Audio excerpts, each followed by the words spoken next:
fan ai e la hian la thatak mai Christian lemun na bar zathum som ni pakhat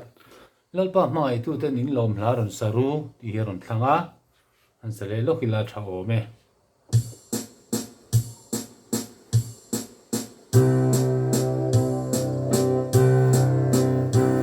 lalpa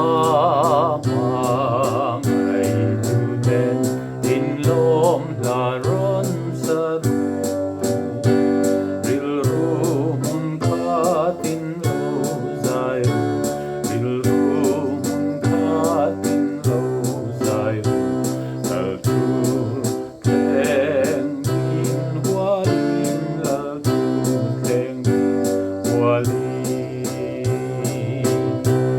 Zion tangalon du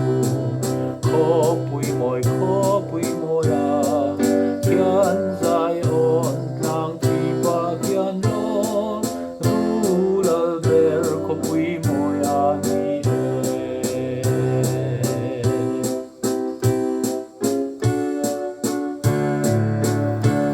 lalpa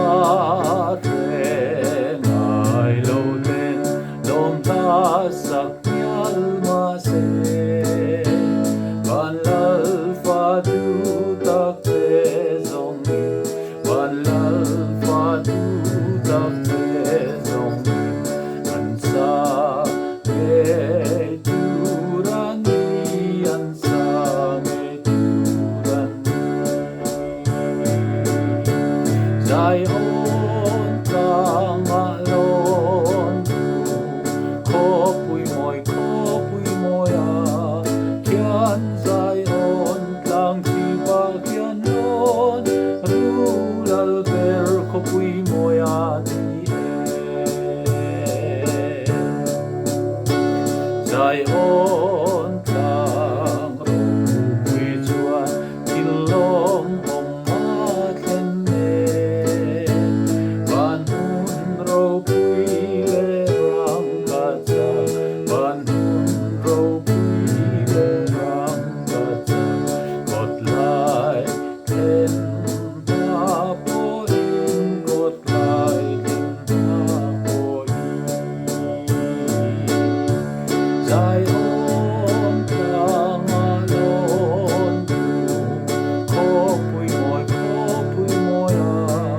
kian Zion tlang tiba kian non rulal ber kopui moya ni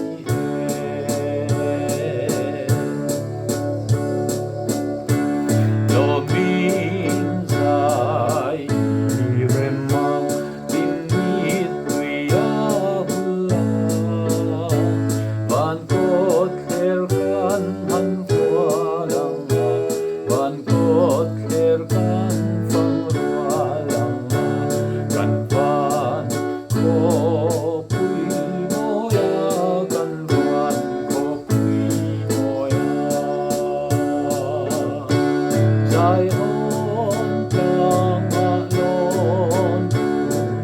kopui moya kian Zion tlang tiba kian non rulal ber kopui moya ni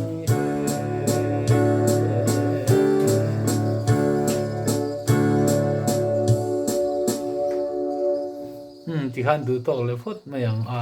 adi khap lo mai the kan sak dan an not zong ne chuan a khot te po kha a thuk riat nan a thamai omesa pla chuan we are marching to Zion ti ani du tok le phatang